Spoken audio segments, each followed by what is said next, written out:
Good afternoon, guys. Good afternoon, everybody. If you have not switched on your camera yet, do it now.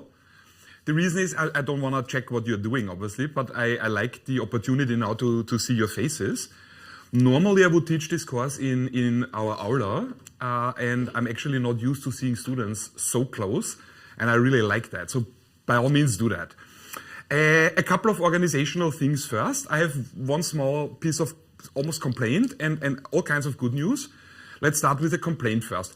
So after last lecture, one student posted a comment that that in the smoking break, my mic was still switched on and I bitched about students. So I did not first understand the comment, so I had to rewatch my own video because I have a student with me in the studio, so I don't bitch about students, certainly not behind their back. If I bitch about students, it's always to their faces. So I had to review the video to hear what I was saying, and I'll just say this now again. I said, you can ask me anything, and I have all the patience in the world for your questions. That is in principle correct, but I need to maybe narrow it down. There are two questions that at this point I do not want to hear, because I think it's a colossal waste of time.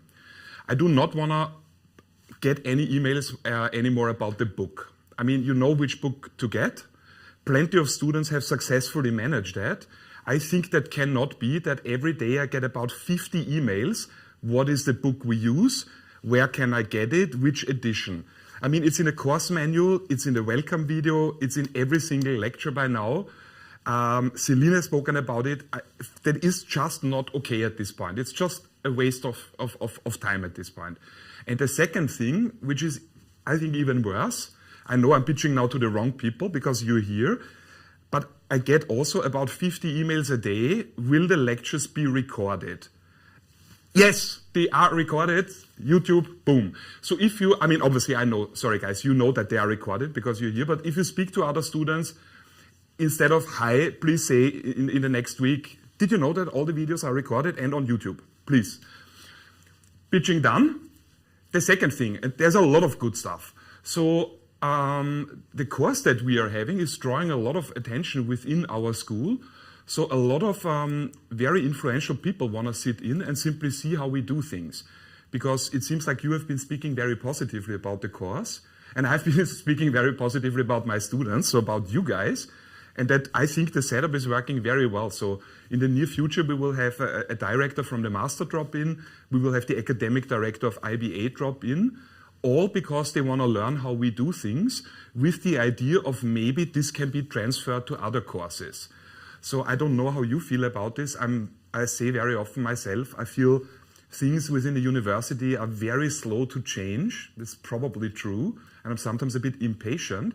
But this, you and me together now, we are actually changing stuff. I mean, it will take a while, but this is having an impact. And this is not just me, it's also through your contribution. It's really cool. The second thing, I posted an announcement, but I'm so happy. I want to briefly talk about it. I spoke with my colleague, Professor Schoenmaker, Dirk Schoenmaker. He is internationally considered to be an expert on sustainable finance. And I was able to, well, I say to persuade him, there was not a lot persuading necessary, so that he will come and take over one whole lecture from me. So about 1.5 to 2 hours, to give indeed a lecture on sustainable finance. I will say in a second a little bit more about it. And furthermore, after after his lecture, have a brief break, and he will then be available for any questions you might have. So Dirk, I also said that in my announcement, he's obviously a very different person from me, but he is similar in the sense that he likes discussions with students. He likes students to ask him questions, provocative questions even. So by all means, be there. I want to say it's on the 1st of December. It's in the announcement on Canvas. Please look it up. And the second thing, and that's what I find really cool, Dirk is a little bit different from many other finance people you will meet, because he is not one of those people that say the only career in finance that is worth pursuing is for a bank or for an investment fund. Dirk cares very much about society. So he is very open and even tries to sometimes not persuade, but to point out to students that if you're interested in finance, there are plenty of other interesting careers that can be very meaningful for society. So working for the United Nations, European Union, there's all kinds of central banks, of course. So if you want career advice, obviously you can talk to me for sure, but by all means use the opportunity to pick Dirk's brain. That's what I'm saying. What else is there? Are there any questions on your mind before we dive in? Anything that is unclear? Anything I need to address? All right, seems good. I also posted an announcement on that. The last video from our lecture on Tuesday, everything went well. The recording is, of course, here. Everything good. The reason why I've switched it to private is because I'm working on that. As I've explained in my announcement, I noticed myself when I explain, especially math, sometimes I move away from the whiteboard, so you cannot see it anymore, and you would then be required to think about the equation that I'm talking about. So what I'm doing is I'm trying to insert, where it makes sense, the equations or a diagram, a graphic, about which I'm talking. It's just I want to try this one thing and see if that makes a difference for you, if that improves it. So it will be online. I just need to find a little bit more time to work on it. I will put it online, of course, and probably on the weekend. All right? On our agenda, There question. Are 2 questions. Ask. One is the SR surveys. There were 2 surveys sent in the WhatsApp group. Can you tell everyone to respond? Yeah, there were two surveys sent. I'm not even sure. Oh yeah, so sorry. SR sent 2 surveys into the WhatsApp group. Please respond to that. I've told you I don't want to run the course in a way where I basically create something and I just give it to you no matter if that works for you or not. It's very relevant for me that you also tell me a little bit what helps you, what makes a difference. So when SR posts a survey, the idea is usually I have asked them to do this, so I get a little bit more information. All right? Please take the time, fill it in quickly. And another question. Yeah? I have a question, sorry. In Connect, they say that the discount rate of projects should be comparable to the expected return rate on the financial assets of comparable risk. Yeah. How is it possible to compare 2 different metrics, or are they the same? Why don't we use the same metric? Can you say that the first part again? In the book? Okay, I know. So, in the book, yeah. they say that the discount rate of a project should be comparable to the expected return rate on financial assets of comparable risk. Yes. How is it possible to compare 2 different metrics, or are they the same? All right. I don't know if everyone understood the question. Let me briefly repeat it. A question on Connect, I read, students I said, on Connect I read that the discount rate should be the return of a financial asset with a similar risk. And the question continues, is that actually correct? Because it seems to the student who asks the question as if we are comparing 2 different metrics. A little bit, that's what I interpret, comparing apples with pears. That's a perfect way to start the course, by the way. Very brief recap. Have a look at the slide. This is the first slide I showed you on Tuesday, 2 days ago. Have a look at the last bullet point, the underlined sentence. The implication of our consideration is the discount rate of a project should be the expected return on a financial asset of comparable risk. So it's not only Connect that says that. I also say that. It's also on my slides. It's also in the book. Let's talk about this briefly. The starting point of our consideration was, I'm a company, you are my shareholders. I, as the company, have managed to earn profits throughout our business years. So in a way, I'm still sitting on a pile of cash, of excess cash. And I ask you, my shareholders, hey guys, what shall I do with it? Shall I pay the cash out to you in the form of dividends? Or should we leave the money within our firm for later reinvesting? Why would we leave it, or why would you as shareholders even consider leaving the profits from the past in the company? Well, you might think like that. If you, shareholders, leave the cash in the company, so if you don't take it out as a dividend, the company has more funding and could engage in more projects. If the company engages, let's say the next year, in more projects, the profits next year might be even higher. So basically, you as a shareholder would say, yeah, maybe it makes sense to this year forego dividend payments. Why would you do this? Because potential dividend payments later on might be a lot higher. So far, so clear, I hope. So, but how will you decide this? You as a shareholder will then look around and say, wait a second, if the company pays to you, the shareholders, a dividend right now, you get basically a bunch of cash from me, from the firm. What would you do with it? Well, you would invest it somehow. And anything that you can invest it in, we are, of course, talking about finance, so any financial asset that you can invest in, a stock, a bond, something like that, has, of course, a certain risk, right? So you would then say, okay, you as a shareholder, I have identified another project that I could invest in, which has a similar risk as the company itself, as the company of which you're a shareholder. And now coming back to the last sentence of my slide, the discount rate of a project should be the expected return on a financial asset of comparable risk. Why is that the case? Because that is basically your opportunity cost. If I pay you out the dividends, you will take the money, invest in some financial asset with a certain risk. If that asset has the same risk as the firm in which you are already invested in as a shareholder, this is also what I would have to use as a discount rate. All right? I see in the chat, if we have an urgent question, we have to unmute ourselves and shout it out. Yeah, exactly. If you have a question, unmute yourself and shout. Do it. Okay, maybe it was a question, just general principle. Yeah, if you have a question, unmute yourself and ask, all right? So, let's do an example. I have this all step by step on the slides. This is an example about which I received quite a few WhatsApp messages. Have a look. So, we are considering, of course, a company. We know that was the main message from Tuesday. From the firm's perspective, the expected return, so what you as a shareholder call expected return, from the perspective of the firm is, of course, the cost of equity capital. How can we calculate this? Using the capital asset pricing model. Brief sidebar, look at the equation that you see here. RS equals RF plus beta multiplied with RM minus RF. Let me write it down quickly. RS equals RF plus beta multiplied with RM minus RF.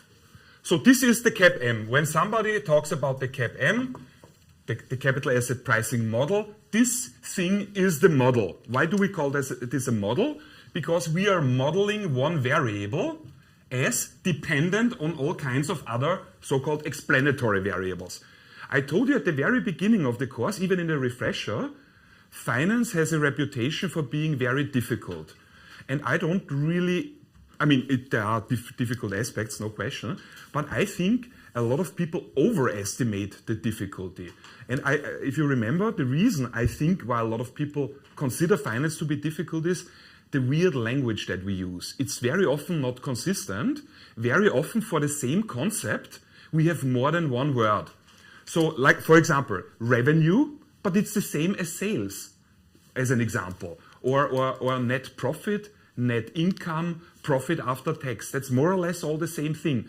And this here's a good example. And I really want that you pay attention to this. Do not be confused by this. Here I'm writing, even on my slides, and I'm sure you also see this in the book, I'm writing RS. Why did I not write RE? On Tuesday, all my explanations were about RE. So what's the difference between RS and RE? The answer is there is no difference. The index E here refers to equity. R here refers to the fact that it is a return, some sort of interest rate really. Sometimes you see the notation RS. What does the S stand for? It stands for R stocks. What is the difference? No difference, it's the same thing. Stocks are, of course, a part of equity. Okay? So please do not get confused about these things. Like I said, I would keep, maybe not a vocabulary notebook, but I would keep just a piece of paper where I would always note down, when I'm reading the book, when I'm studying, when I come across terms that describe the same concept but are just different, like this. RS is the same as RE. One more important thing here is this term. On Tuesday, I spoke quite extensively about the bracketed term. The bracketed term, RM, the return on the market portfolio, minus RF, so minus the risk-free interest rate. The main message was, this is just recap now, RF, so the risk-free interest rate, compensates an investor for the time that he or she does not have access to their money because they are invested in something, but it's a risk-free investment. You are here only compensated for the time value of money. RM, on the other hand, compensates you for two things. It is the return that you can earn on the market portfolio. The market portfolio is a basket filled with all kinds of different stocks. Typically, that would be an index. The Dow Jones, the S&P 500, in Amsterdam, the AEX. It's basically some sort of average return that similar stocks earn. So what does this return compensate you for? Theoretically, it also compensates you for the time value of money, but it also compensates you for the risk. So if I have here a calculation that says the interest rate, I'm simplifying a bit, the interest rate that compensates you for time value of money as well as risk, minus the interest rate that only compensates you for the time value of money, what does the bracketed term in total tell us then? Well, this is basically gone now. So the bracketed term is then the compensation only for risk in the whole market. And if I then multiply the return that you own, or the part of the return that you only earn for risk, with the firm-specific measurement of how high or low the risk is, this part here together tells me then the part of my return that is attributable to the compensation for firm-specific risk. And the last component in the CAPM is, of course, the risk-free interest rate. So what does this whole formula, the whole model, the capital asset pricing model tell us? The return that you should earn on a specific company's stock equals the compensation for time, which you have to earn always, plus the beta multiplied with the risk compensation gives us then the specific, firm-specific compensation for risk. So what is the total return of any specific firm made of? Compensation for time and beta multiplied with the bracketed term is the firm-specific risk compensation. A last thing about this, the bracketed term very, very often in the lectures, in the book, on my slides, and in the real world is referred to as risk premium. Why is it referred to as risk premium, this whole thing? Because this is the compensation for time. So everything that you earn on top of the compensation for time is compensation for risk. It is on top of. It is a premium. Why? Because of risk. The reason why I stress this so much is quite a while ago, I gave an exercise like this on the exam, and I wanted to actually help students out a bit. And basically, I wanted to help them save time. So normally, you would expect a calculation, something like calculate the cost of equity of a firm. The risk-free interest rate is whatever. Beta of that company is whatever. The return on the market is whatever. What's the cost of equity? The consequence is, at some point in your calculation, you have to then take the number that tells you the return on the market minus the risk-free interest rate. But like I said, I wanted to help students save time, and I simply gave as an exercise, I did not say the return on the market equals something. I really said in the text of the exercise, the risk premium is 5%. I thought I'm helping students save time because you don't have to calculate this here anymore if I already give you the whole term. And when I was grading exams, I found out that about half of the students did not know the term risk premium and were unable to do this. Okay, so this is not tricking students. This is just relevant that you are familiar with certain terminology. Does this make sense, guys? Is everyone on board? There's a question. Ask. Could you maybe shortly address again how to calculate the beta? I have. So yeah, I could. Yes and no. So I have the formula on my slides.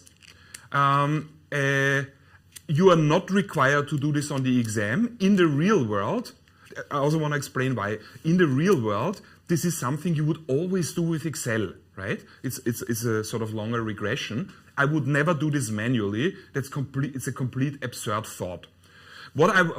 So I will not go into the details about this now. I have still a suggestion about this. In the real world, if you need a beta, you look it up. However, as you know, I'm the first one to say, don't make yourself dependent on looking stuff up on the internet. So I actually really appreciate the question, and I would like to show you. I would suggest therefore the following. Have, of course, a look at the formula on my slides. Look it up yourself. I would propose, once we have a company that we can use as our case company, hopefully by Sunday this week, Sunday midnight, at some point when we have a little bit of extra time, I walk you through the steps in Excel. So we can definitely do this. It's officially a bit outside of our curriculum, but I definitely am interested to show you. All right? I have a question. Ask. Are the slides that you just showed going to be accessible also on Canvas or only on Connect? Because I can't find them on Canvas right now. Yeah, because I have not uploaded them yet. So you will never find my slides on Connect. Don't forget, right? So I'm not McGraw-Hill. McGraw-Hill is the publisher of our book. I have no business affiliation with McGraw-Hill. There are no cash flows between me and McGraw-Hill. I do not work for them, none of that, right? That's why I also cannot, tell you about the code and where to log in, none of that.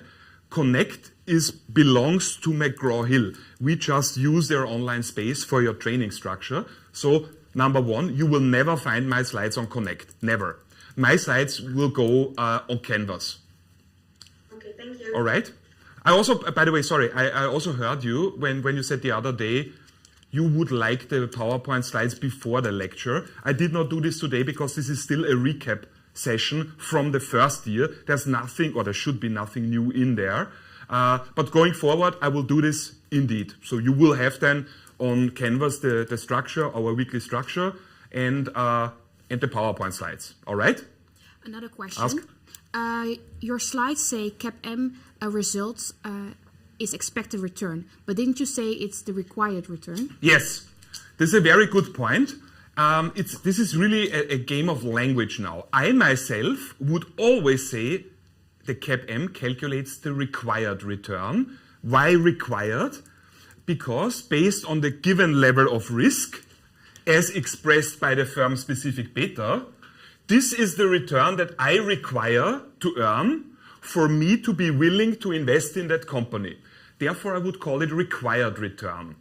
It is also, I think, correct to call it adequate return. Why adequate? Adequate in the sense of, is the return risk adequate? So that is also possible. The reason why I call it here expected return is for consistency with the book. The book calls it here expected return. It's also not wrong to do this, but you need to make one assumption. You need to assume that stocks are essentially fairly priced, and then the result of the CAPM is really what you can expect to earn.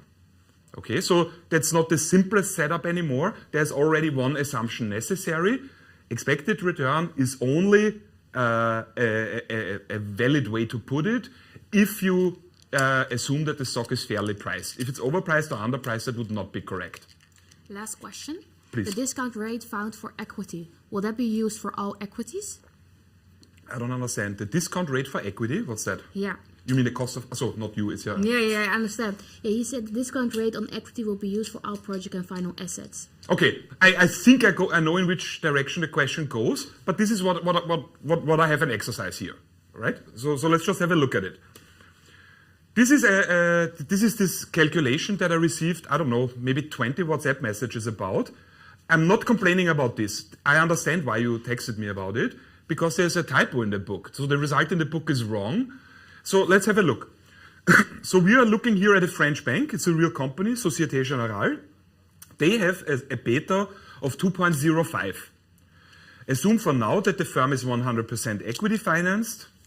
Again, please remember, 100% equity financed, I can express in many different ways. I can say it's an all-equity firm.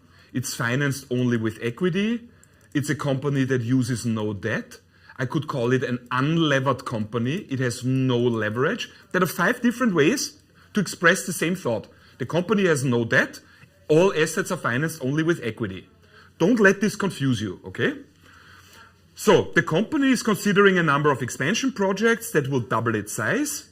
Because the new projects are similar to the firm's existing ones, the average beta on the new projects is assumed to be equal to Société Générale's existing beta. Furthermore, assume that the risk-free rate is 1.5%. What's the appropriate discount rate for these new projects? Assuming a market risk premium of 5.2%. Let's think about this for a second. So the first thing that I want to stress is, in this exercise, in this calculation, you see exactly why it's relevant to know the term risk premium. If you would not know that the term risk premium describes the bracketed term, you actually cannot solve it, because you do not see separately here what the return on a market portfolio is. Please note this. Beside that, it is just number crunching. Let's go to the next slide. As you see, and all my slides are like this, many of you, I hope, remember this from macro. Everything is always color-coded. So we estimate the cost of equity, RS, for the Société Générale in the following way. We simply use the CAPM, RS, brief side note. RS could also be called RE. S is short for stocks, E is short for equity, same thing. So the required return or expected return equals the risk-free rate plus beta multiplied with the market risk premium. All the values are given to me, so I simply fill in and I solve and I find the required return of equity from the perspective of a shareholder should be 12.16%. However, we are using this now from the perspective of the firm. Don't forget what I've told you. What a shareholder calls my required return, we as the company would call our cost of equity. We are looking at the same thing from 2 different perspectives, but it is still the same. Yeah, I see a question from Marijn. Yes, is the return of equity the same as cost of equity? Yeah, it's like asking, is interest expense the same as interest income?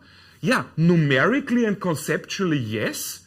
If I'm the person who has taken out the bank loan, the 100 euro I pay to my bank, I will call interest expense. The same 100 euro that I pay, my bank will call interest income, but it is the same stream of cash. So the same is true here. Expected return, or I prefer to really call it required return, based on CAPM, from the perspective of a shareholder is the required return. The same thing from the perspective of the firm is the cost of equity. Why? Because I, the firm, pay the shareholder's return. So logically, what you call return is my cost. Is it clear? Not just for Marijn, but is it clear for everybody? It's the same concept. All right?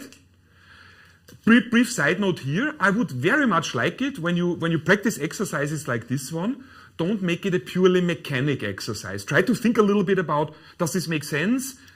Is that good? Is that bad? Is that high? Is that low? What do you think about the beta here? Beta 2.05. Is that high? Is that low? Is it risky? Pretty high, but I would also see the industry. Yeah, very good answer. It depends on the industry. For some industries, it's probably rather low. For other industries, it's insanely high.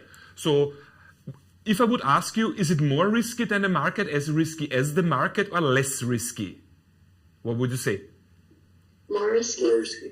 Very nice. Absolutely correct. It is more risky than the market. If the market goes up by 1, this stock would go up, the stock of Société Générale in this example would go up by roughly 2%. and vice versa. So it makes the same movements as the market, but a bit more extreme. When the market goes up, this stock goes up as well, but more. When the market goes down, this stock goes down too, but more. There are two assumptions in this calculation already. This is only a valid discount rate if that is really an all-equity firm, right? If the company had debt, then I cannot use the cost of equity for discounting because I have not considered the cost of debt at all. So that's what we're building up now. And secondly, the company has calculated its cost of equity here because they need a discount rate for figuring out if they should do this new project or not. Don't forget what I told you, well, in the refresher sessions and on Tuesday. The company will try to figure out if they should undertake this project by doing a net present value calculation.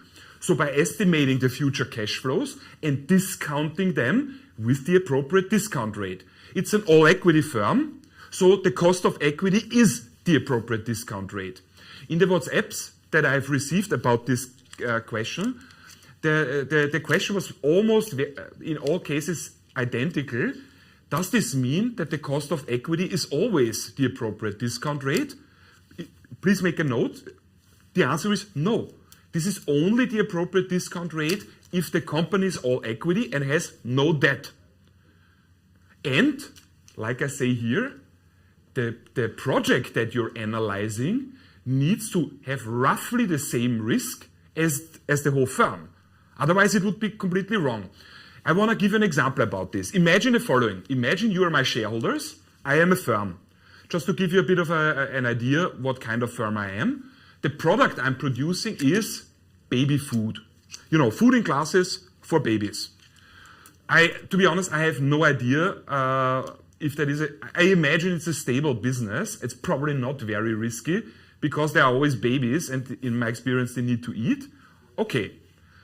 So I, as the CEO of this firm, suggest to you, my shareholders then, how about we do a new project? But of course you know a little bit finance, so you say, okay, but we would like to do a net present value calculation. We would like to see that the project that you, me, the CEO, that you are suggesting, that this really has a positive net present value, otherwise you don't want to do it.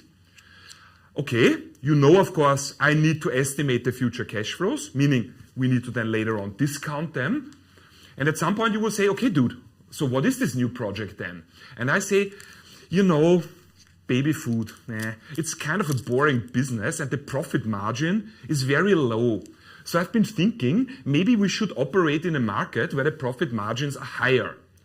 And one of the markets with very high profit margins is, of course, selling weapons, assault rifles, for example. So that's what I'm suggesting. Let's be a baby food company, but let's have also a little bit of a sort of side business, producing, manufacturing, and selling assault rifles. You say, okay, you want to see the net present value calculation. So I'm doing a similar calculation as you have seen here with the Société Générale example. Do you find it appropriate of me to use our cost of equity, assuming we're an all-equity firm, that I've calculated over the whole company to discount the cash flows I have forecasted for our new business line, assault rifles? Would you find that conceptually correct? No, because it's an entirely different industry, so you need to use a beta that is appropriate for the industry and not for the company. Absolutely. And the beta relates to the market. So if you're using, if you're having products that operate in like two different markets or industries, you need to account for that when you select the beta. Absolutely. Very nice. I don't see you on my screen right now. Tell me your name, please. First name? Leonie. Leonie. Absolutely. I can only reiterate what you said. I don't want that you think I'm mansplaining now. Leonie said it 100% correct. Still, I want to repeat it. It's a completely different project that very likely has a completely different risk. Why, based on what logic would producing and selling assault rifles be as risky as producing and selling baby food? That's a very different thing. Using a cost of equity that I've calculated across my baby food business to discount the cash flows that we hope to earn selling assault rifles would be grossly wrong just conceptually already. All right. So in the real world, I mean, I hope you're not considering to produce assault rifles, but if you were, if this is a real business case, I would suggest then look at competitors that are in the assault rifle business, calculate their beta, and use a similar discount rate as that. You cannot really use exactly that discount rate because that are really assault rifle producing companies, so they will be very knowledgeable about how that works. But we are a baby food company, so I'm assuming now the first assault rifle that we build will probably not be amazing, so our discount rate should not be identical to other companies in that business, but a bit higher to reflect that the risk for us is comparable, but still more than that. Does it make sense, guys, what I'm saying? Nice. All right. So there's a question. Ask. Milou asked if you can give an example of a calculation in case the bank did have debt. So how to make the discount rate when there is debt? This is a super question. The question was, can I give an example for calculating a discount rate in the case where a company does have that? Yes, that's exactly where I want to go with this. So it's just foreplay. This is where we are going now, all right? Let me go for... Yeah, of course. Since beta is calculated based on historical cost, why is it safe to calculate future returns on equity? Can you tell me your name, please? Oliver. Oliver, it's an excellent question. I just want to correct one thing. Please don't say it's calculated on historic cost. I know you have this stuck in your head from accounting. That's where we talk about historic cost. But the core sentiment that you're expressing is not just, this is not just a good question. That's very insightful on a philosophical level. Just don't say historic cost. But you're right. Beta is backwards looking. We use developments, numbers from the past, and then pretend that they will continue like that in the future. This is, so I want to really spend a couple of minutes on this because this is extremely important in any kind of research setting. I want to show you a brief example. Have a look at this. This here is a timeline, T+, and here I'm plotting stock prices.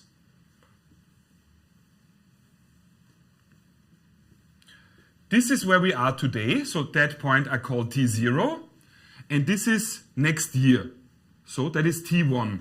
So this year is then T-1, last year T-2, 2 years ago, and so on. I look at a specific stock, and the stock prices were like that.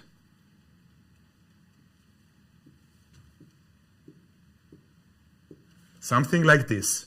And now I'm asked, can you forecast the stock price of this firm for next year? How would I do this? Just as really a rough logic now. Well, so this is the point in time for which I'm trying to forecast the stock price. So I'm looking at the values of the past, and mathematically I will try to find a function, a mathematic function that can explain this data in the best way. Obviously, I've picked the points in such a way that it's easy for us. This is a linear function, so I can basically connect this with a relatively straight line. What is the value that I will predict, I almost want to say, forecast for T1? Here, this point. Based on what can I say this? Well, the logic would be this linear function seems to explain the data really well.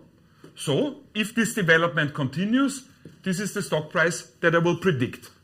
Is everyone on board so far? And now coming back to Oliver's question. This is exactly what he has been asking about. There is nothing, there is no argument you can bring to justify this. And the same logic also holds for the calculation of beta. And this holds true for any situation in which you try to forecast anything in the future. About forecasting is always about the future. And the reason is this: just because things happened in a certain way in the past, this is here, that is all the past, does not mean they will continue to happen like this in the future. I'm very tempted, I don't know if I told you, my father is actually a philosophy professor, So I would love to talk about it some more. I probably shouldn't because it's corporate finance, sadly, and not philosophy. But I want to say there's a term that I would like you to look up. For the bachelor thesis, it's maybe less relevant, but for your master thesis, think about this. The term I want you to look up is problem of induction. The problem of induction. Be honest with me. If I say the term induction and deduction, do you know what that is? Honestly. Does everyone know, or do I need to briefly explain? Sherlock Holmes. Yeah, I'm a huge Sherlock Holmes fan. The thing is, Sherlock Holmes always gets it wrong. He always says, it's elementary, Watson. I just deducted it. That is incorrect. What Sherlock Holmes is doing is actually induction. Yes, can you explain, please? Lorraine, thanks for your honesty. Yes, I want to. Very briefly. Induction and deduction. Induction versus deduction are the two different kinds of inferences that you can make. This sounds very abstract. I'll give you an example. Have a look. Let's start with deduction first, because it's easier. Premise number 1. All cats have 4 legs. Statement number 2. My girlfriend and me, we have a cat. He's awesome, James. So statement number 2. James is a cat. Therefore, this is now my conclusion. No, let me do it more professionally. If you want to express this now in the language of formal logic, the word therefore would be 3 dots. Therefore, James has 4 legs. Do you see? All cats have 4 legs. Statement 1. Officially would be called premise 1. First premise, all cats have 4 legs. Secondly, James is a cat. And therefore, James has 4 legs. So this is a deductive inference. This is deduction. What does it mean in a normal sentence? I am making a logical inference from all elements of a population. In my example, all elements, the population, are cats. And I make a logical inference to one specific element of that population. The one specific element here is my little James boy. So what is deduction? The logical inference from all elements to one specific element. Does everyone understand? Everyone understands? Very good. I show you now induction. That is even more exciting. I give you an example again. What's a good example? Imagine, I want to give you an example from your life or from our life. I'm sure you sometimes run into a teacher who thinks all students are lazy. A very common explanation for that is a student that is maybe lazy is more visible in some way when you grade exams, something like this. So the first premise is a teacher encounters a student that he or she perceives as lazy.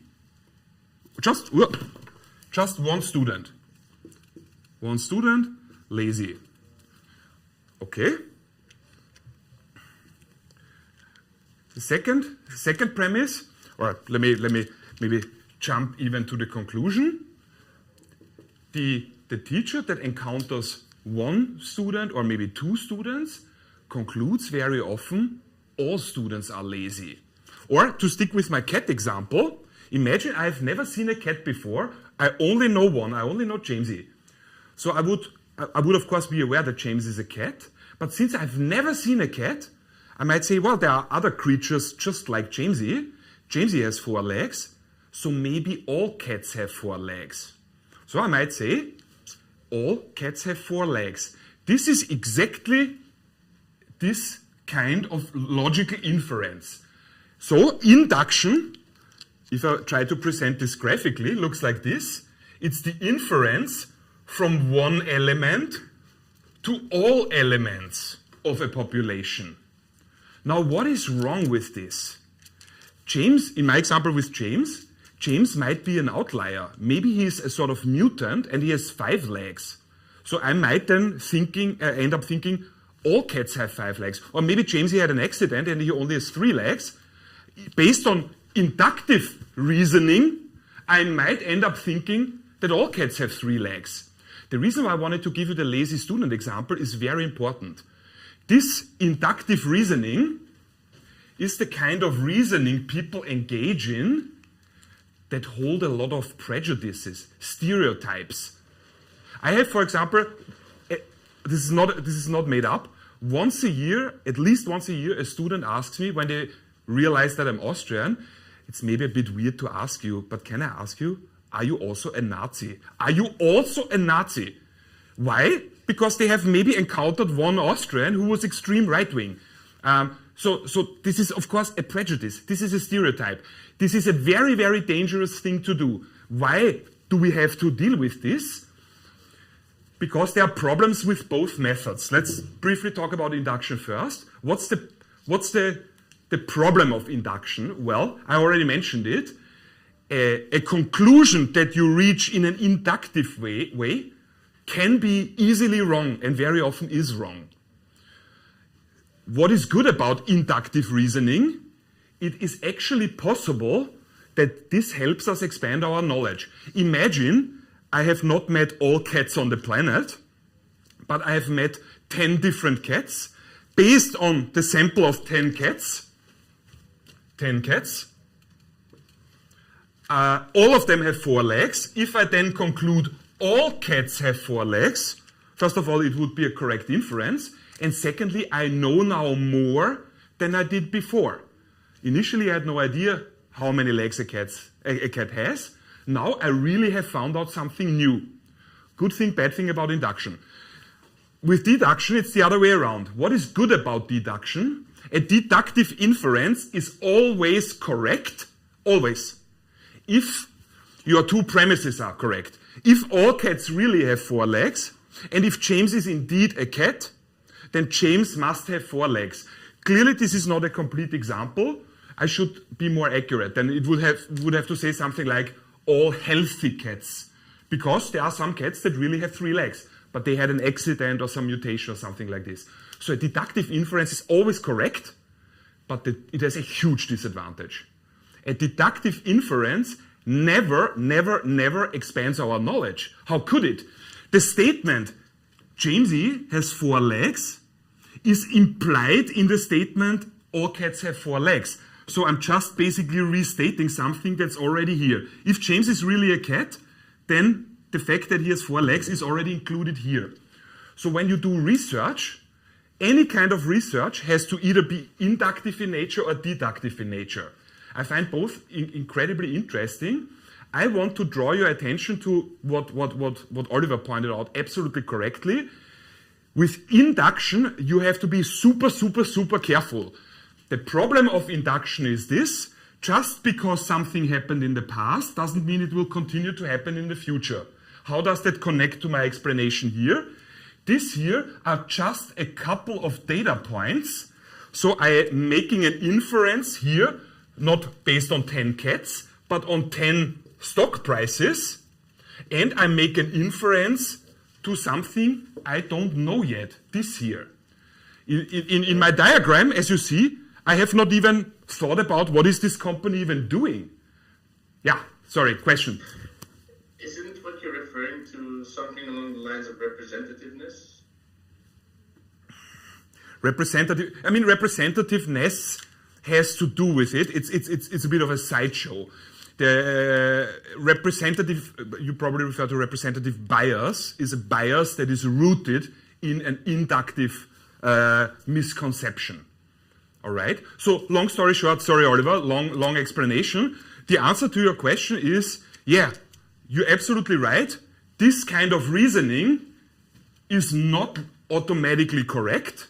And looking at a company using the values of the past, this is exactly what you have to do. This is the only thing you can do to calculate the beta and use then beta in the CAPM to figure out a discount rate, which you use in a net present value calculation that deals with future values.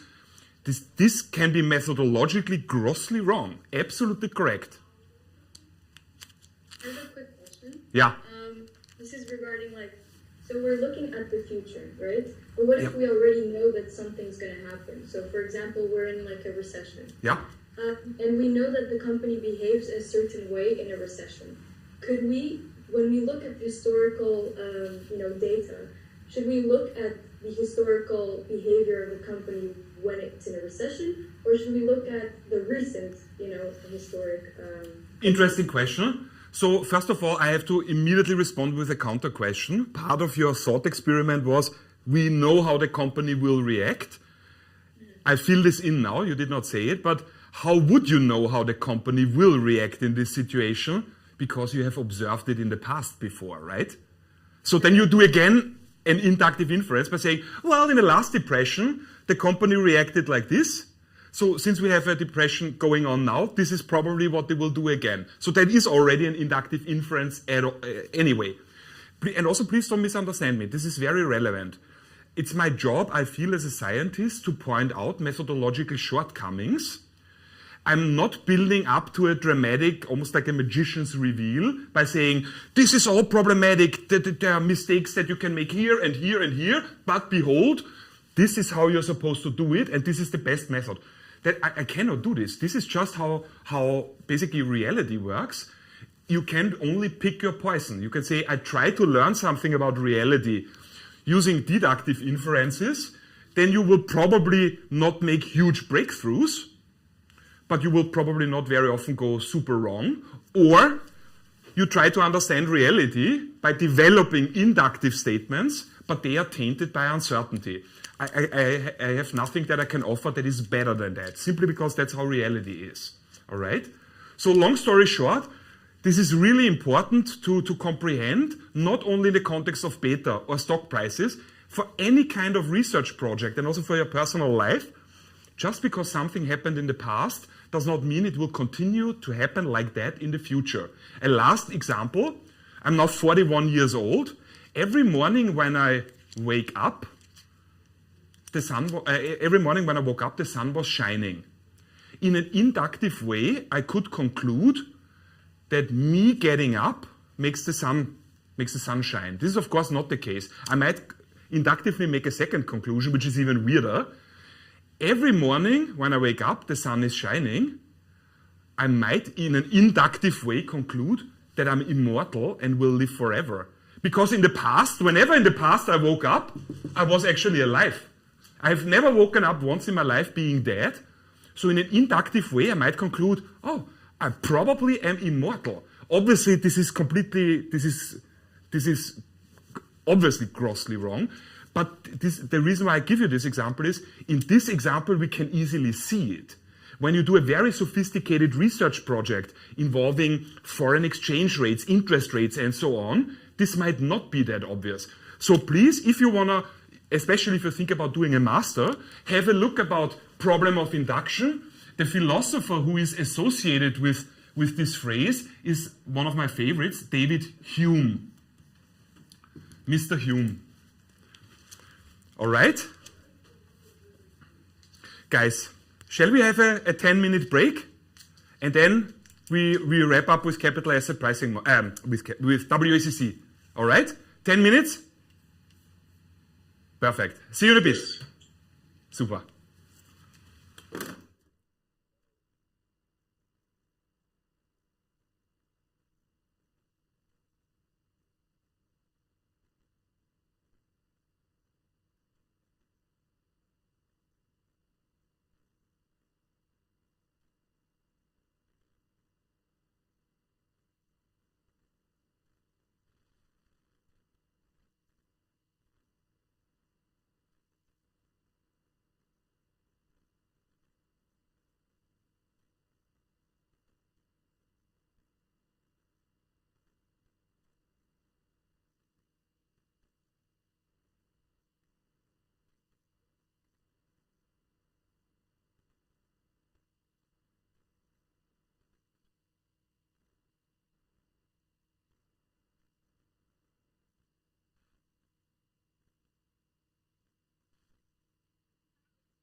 Guys, let's do it.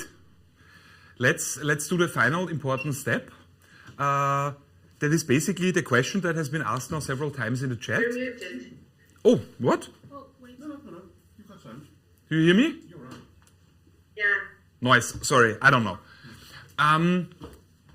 Several of you have already asked, okay, so we now know what to do with an all-equity firm, but this is something that's very unlifelike. I mean, most companies in the real world use debt, so loans, bonds, or some liabilities, at least to some degree. So how do we deal with this?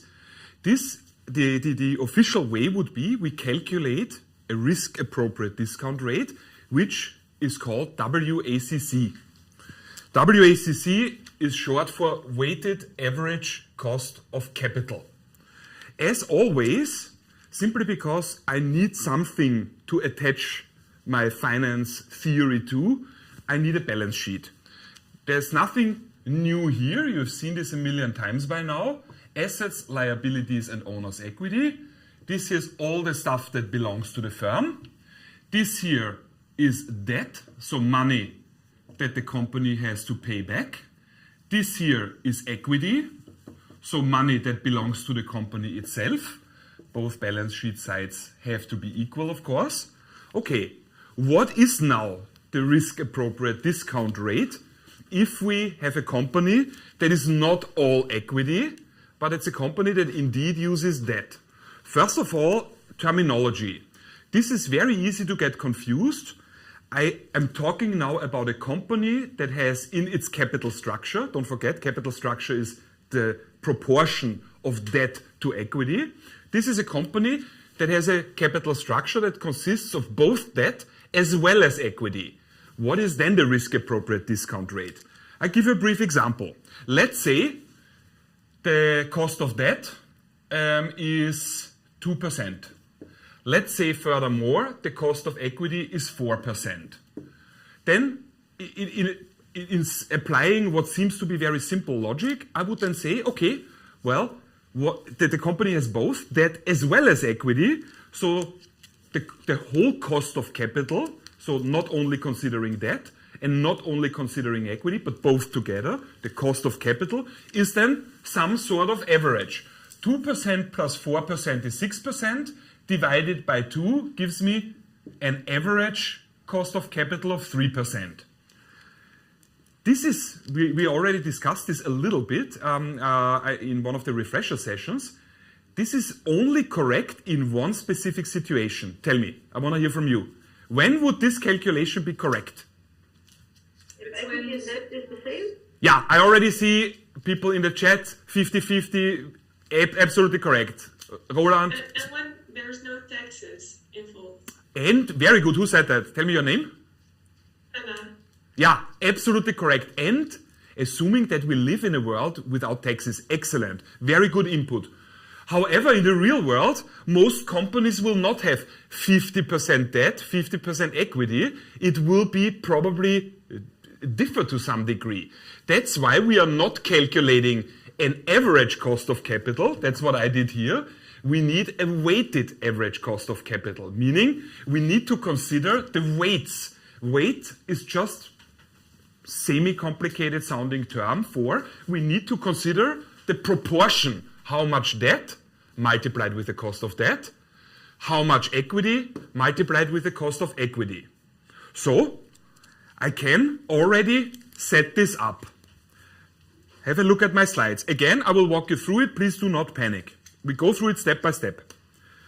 So we are looking at a company that is what we call a levered company, a company that uses some sort of leverage. That means they have debt in their capital structure. So if that is the case, the cost of capital should be a weighted average of each of those. Have a look at the first term, S divided by B plus S multiplied with RS. Let me just write this down briefly. S divided by B plus S multiplied with RS plus B divided by B plus S multiplied with RB. This is how I have it on my slides. Let me just check briefly. Yes. before we jump in, please again note, I'm calling it here the cost of equity RS. It could very well be called RE. The S is for stocks, the E is for equity. It's the same thing. Here I'm calling the cost of debt RB. Could very well also be called RD. RD would simply be debt, D for debt, and B is simply short for bonds. Very often, I already gave you as an example for some sort of debt financing, the company gets a bank loan. However, if you think about large companies, Apple, Microsoft, Google, when they need money, it's so much money that normal bank loans very often are just not enough anymore. So typically, when a company needs to borrow money, a large corporation, they will issue a bond. We talked about this. Have a look at the finance refresher if you don't remember that. A bond is simply a very large loan that is broken down into smaller units. If you purchase one of those, it means you are giving a small loan to that company. So what does RB mean? The B in this context stands for bonds then, because that would be a common way to debt finance something. Long story short, don't be confused by this, all right? I make a specific point to also on my slides use both, because I do not want that you ever get confused. This is just normal. So what does this mean now? Let's talk first about this term here and this term here. So these terms are called weights. They are, of course, a percentage. Not of course, they are a percentage. I'll give you an example. So let's say the company has 20 euro debt and 80 euro equity. How would the first term look like? Well, what is a weight anyway? A weight tells us the proportion that equity has in the total capital structure. So how would I calculate this? How much equity does the company have? Again, S is short for stocks, could very well also be an E. It's the same thing. Equity, stocks, same thing. What do?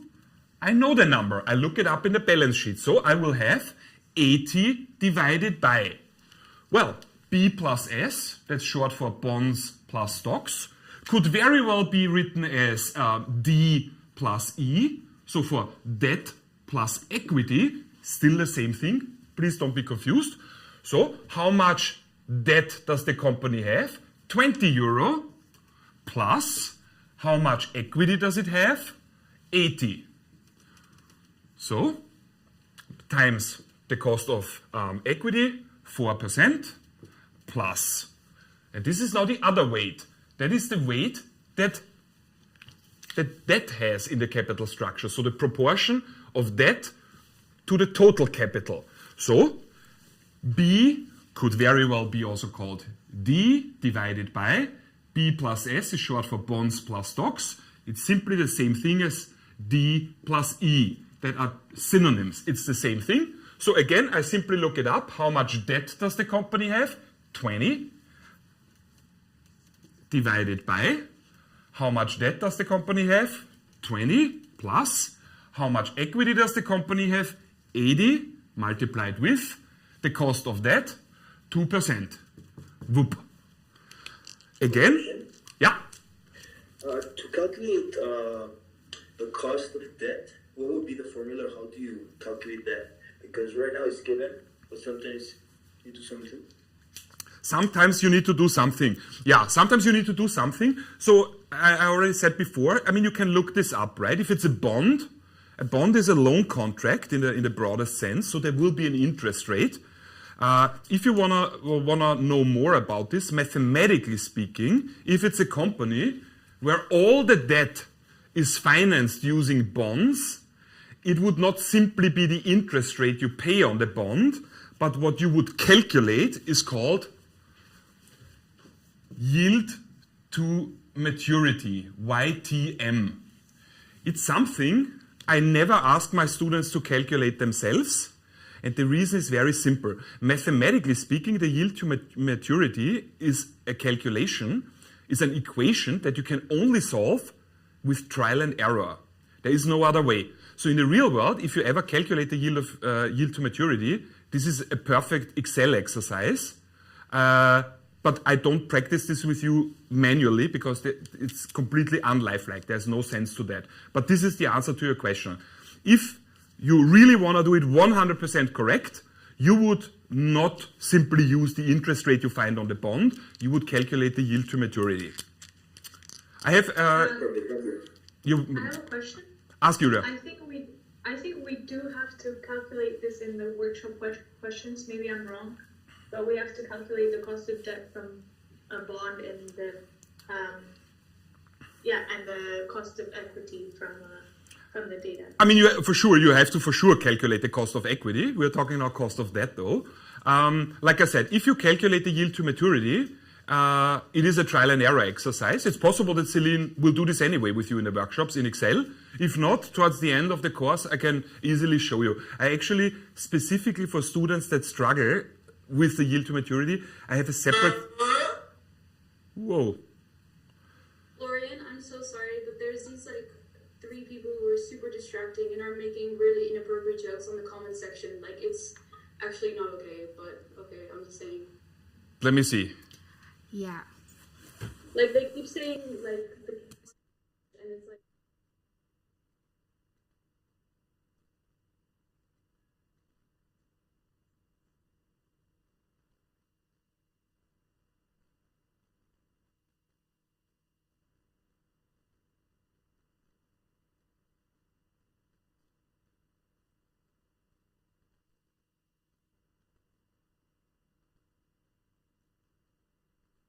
Thanks for pointing it out. Yeah, I mean, that's of course the disadvantage of YouTube and electronics. If somebody is not mature enough, it's a bit shitty, but we'll have an eye on it. Thanks. Yeah, it's a pity. It's a pity because then other teachers will, second guess the setup and say, yeah, I don't want that in my course. We'll keep an eye on it. Thanks, Lara. I lost track now. There's a question from YouTube. Gilles asked the B2S in the equation, is that 100% or is that the sum of 100? So we did the debt, that one, the 20 plus 80. Yeah. Is that a percentages or is that just the sum of 100? I understand. Good question. So that's where I stopped. Let's talk about the weights. What are the weights? So this here are of course currency units. That's really what I see in the balance sheet. 20 million, 80 million that are really currency units, but the result of this is a percentage, right? And basically this calculation here, this term, simply means, 80 divided by 100 is 0.8. Let me write it down. 0.8, and that is, of course, 80%. Whoop. I do the same here. 20 divided by 100 is 0.20, and that means it's 20%. So what does this mean now in a full sentence? Now, if I look at the equity weight, I can say now, in this capital structure, equity makes up 80% of all the capital. In the capital structure, debt makes up 20% of all the capital. So they are percentages. When I calculate this, it's a percentage, of course. But please do not confuse this percentage with this. This here is an interest rate or a return. This here is a weight. It tells us how much of that capital component we find in the capital structure. Is it clear what I mean, guys? Yeah? All right, so we're almost there. So essentially, this is just a complicated way of explaining. This here, calculate the percentage of equity in the total capital structure. So logically, it's 20, plus 80. That is, of course, the balance sheet total. This is how you would do it. And then, of course, you simply solve that. You end up then with 80% times 4%. So the weight of equity multiplied with the cost of equity plus the weight of debt multiplied with the cost of debt. So far, so clear. So Gilles asks, so you mean in the calculations, the numbers are euros and the outcome is a percentage? The numbers, I would not say it so generally. The numbers I use in the calculation of the weight, so only in this term here, only this here, and this here, the input parameters for S, B, and S, or equity, debt, equity, that are currency units, euro, dollar, something like that. The same is true here. But the result of this is, of course, a percentage, right? Yeah? Okay. Almost there, guys. So what is now the difference between the 3% that I have calculated here and whatever the result of that now is? I don't know. Well, the difference is, this here is a normal average. 2 plus 4 is 6 divided by 1, 2 equals 3%. This calculation does not consider the proportion of debt to equity. It simply assumes 50%, 50% weights. However, in the real world, that will not be the same, of course. So I need to do what we call weighing. That's why it's called weighted average cost of capital. And these are the weights. The weight of equity, the weight of debt, the cost of equity, and the cost of debt. Again, please be aware, here I'm now talking constantly about the cost of equity. How else could I call this number? Tell me. Required rate of return. Excellent. Okay. Yeah, if a shareholder looks at it, the shareholder might say, that's the 4%, it's my required return. And it's also a correct statement. Where do I get this number from? Where did this number come from? CAPM? Are you asking me, Gianluca, or telling me? Yeah, telling you. Yeah, you're absolutely right. CAPM. CAPM. Guys, make this a habit. When you have a defense, master thesis defense, it's a long 1 hour oral exam. It's very common for students when you ask them a question, what is this called? Revenue? Cost of equity? I mean, you know how professors are. We hear the tone, and the moment I hear insecurity, I'm like a bloodhound.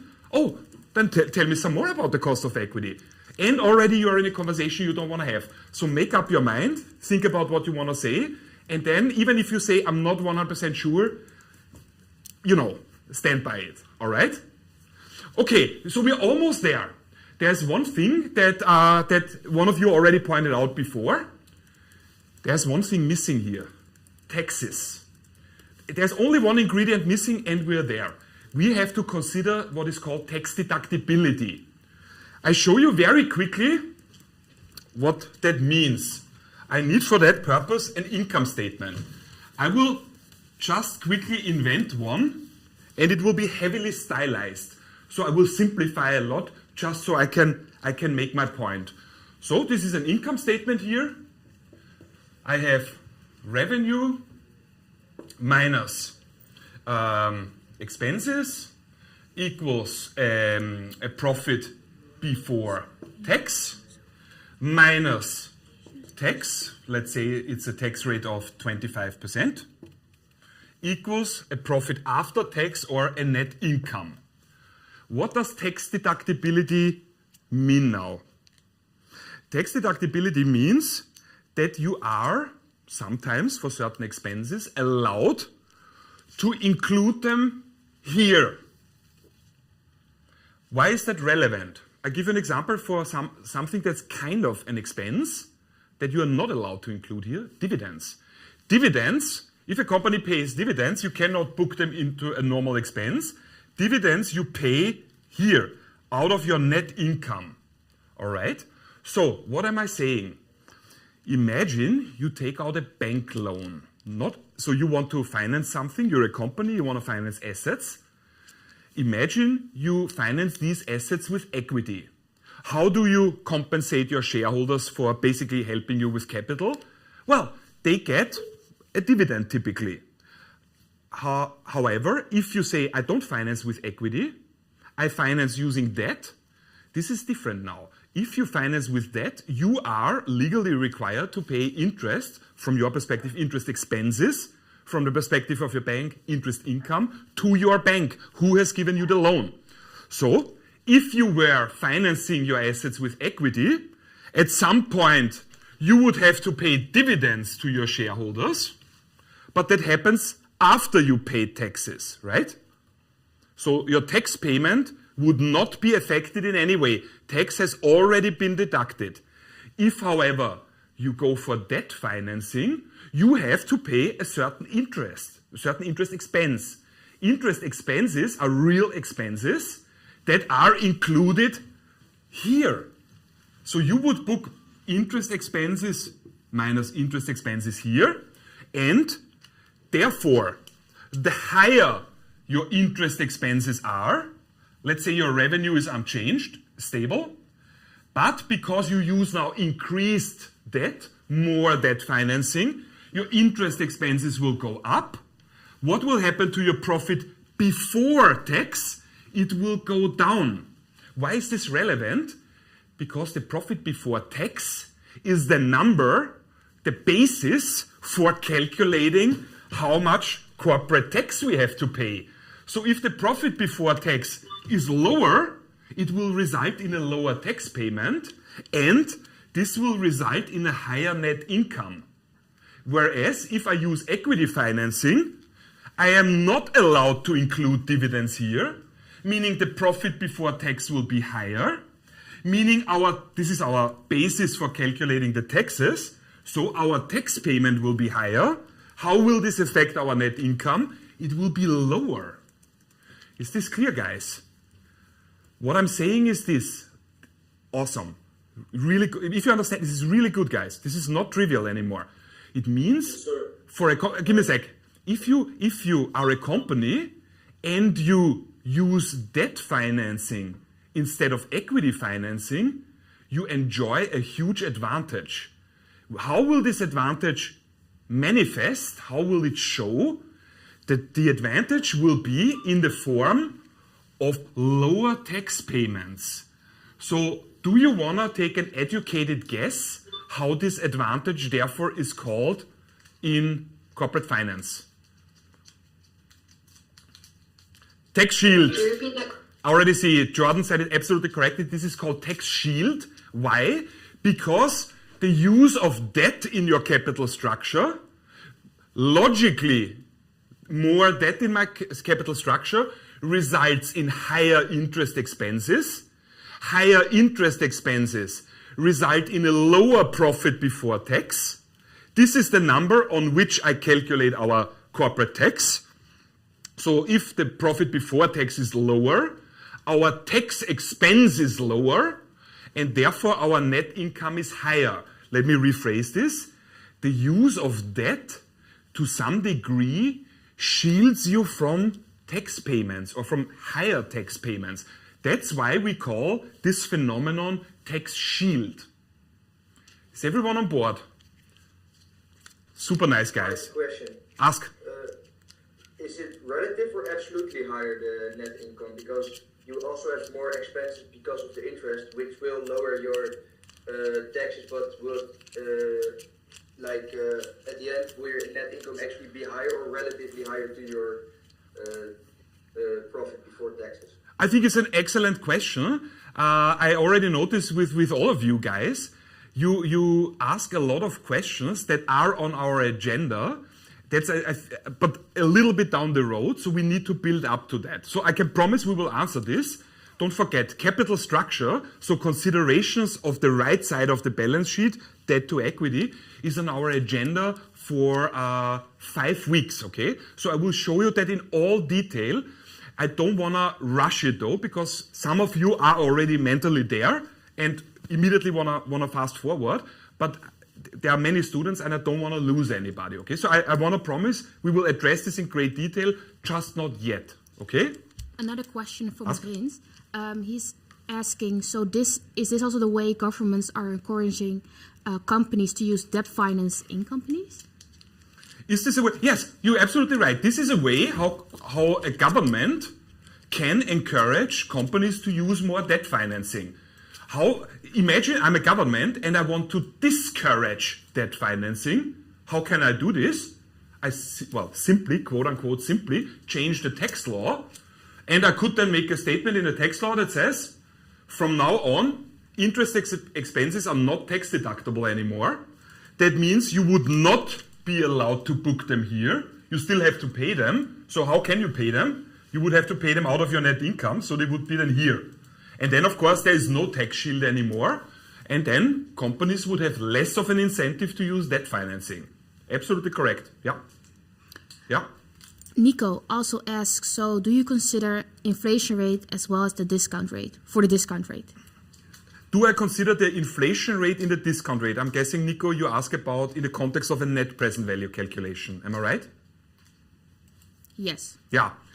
So yes, I need to, obviously, in the real world, I must consider inflation rate. Just to take this a couple of steps further, I would also have to consider if the cash flows in my net present value calculation, if they occur in a foreign currency. I mean, I might be a Dutch company, so my currency within the firm is euro, but I sell a product at the American market, so I earn US dollars. So in my net present value calculation, I would have to also consider then fluctuations of the exchange rate.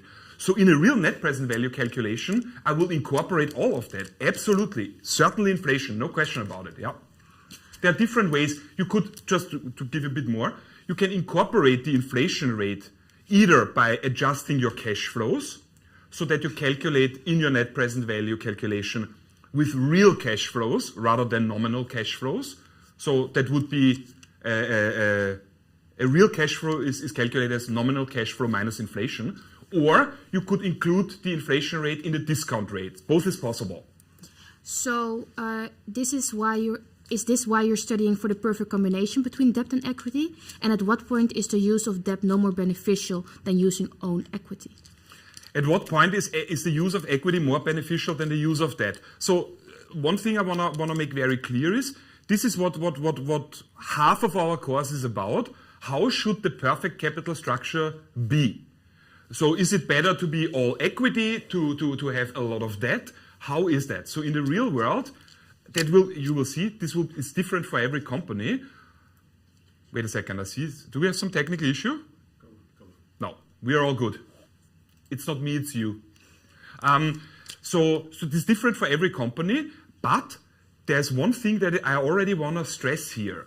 I just mentioned using debt in your capital structure has a huge advantage because interest expenses are tax deductible, meaning you're allowed to deduct them from your earnings before you calculate your taxes, meaning interest expenses are responsible for eventually lower tax payments.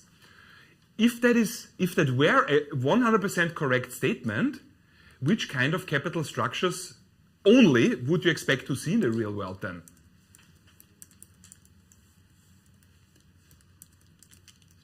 Guys. Yeah, very nice. You're frozen, so I can't see a lot. I don't know, I think most of the people are also experiencing the same problem. Yeah. Just switch. Yeah, the thing keeps knocking on. On YouTube, everything. Go to YouTube. On YouTube is completely smooth. All right. So many of you have answered absolutely correctly. If this statement is correct, that the use of debt gives you an advantage in terms of tax payments, meaning it results in lower tax payments, then logic dictates that every company would want that. So every company would want to maximize the tax shield. How can I as a firm, maximize my tax shield? By taking on more debt. So which kind of capital structure would we expect to see in the real world then? We would expect to see, like many of you said in the chat already correctly, we would expect only capital structures that consist to 100% of debt. Why? Because then you have maximized your tax shield. But of course, this is not at all what we observe in the real world. This is what we will discuss in the next week. My question right now is, do you have a tip for me? What do you think? Why is... For example, but don't the companies take debt to a macro percentage because they need to have a specific income to pay off the interest plus the debt on the debt. Different answers. Yeah, I see, sorry. Tim in the chat says completely correctly, in the real world, you have financial distress. Think about this with me. Of course, if I take on more debt, let's say I'm slowly replacing all my equity in the capital structure with debt. So I have only bank loans. There's a problem with bank loans as compared to equity. Let's say I'm only equity financed.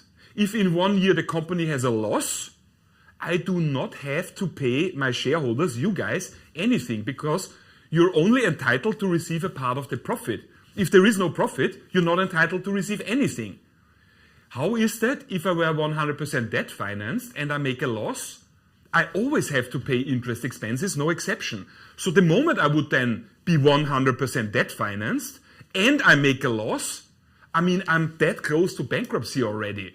Officially, exactly like Tim said in the chat, I cannot completely ignore what we call the risk, the cost of financial distress. So this is what we will do over the next weeks to weigh the advantage of debt financing against the risk of financial distress. This is just a brief teaser.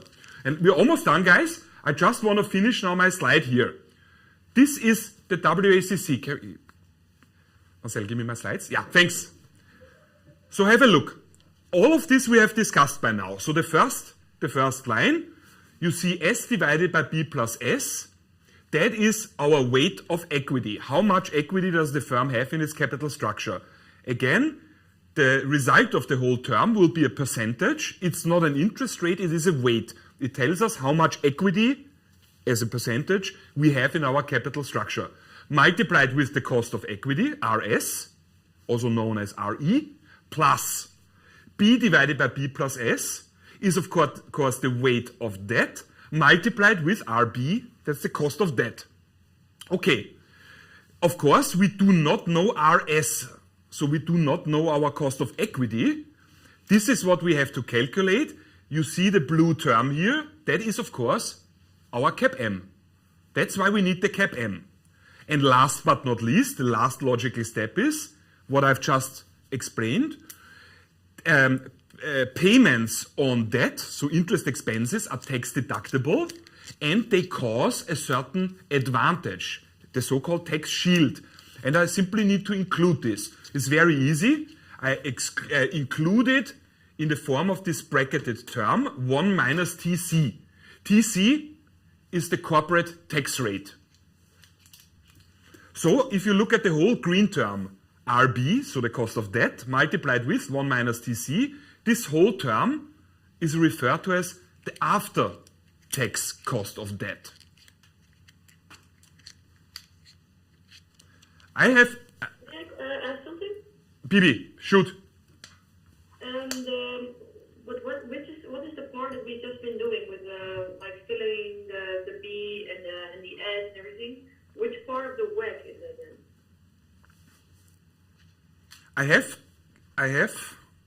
I have a cool example here with numbers. That's the last thing I want to do today.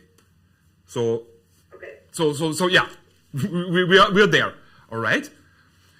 I want to, before we do this, I want to, please don't forget, right? And if I sometimes will forget when I'm super in the flow and you ask interesting questions, it's easy to sidetrack me. I want that you insist that every now and then, certainly at the end of the class, we zoom out, that we make sure everyone is on the same page. So I want to show you conceptually how all of this fits together. This is not complicated, and I think this will really make the picture in your mind complete. Give me a sec. I'll show you.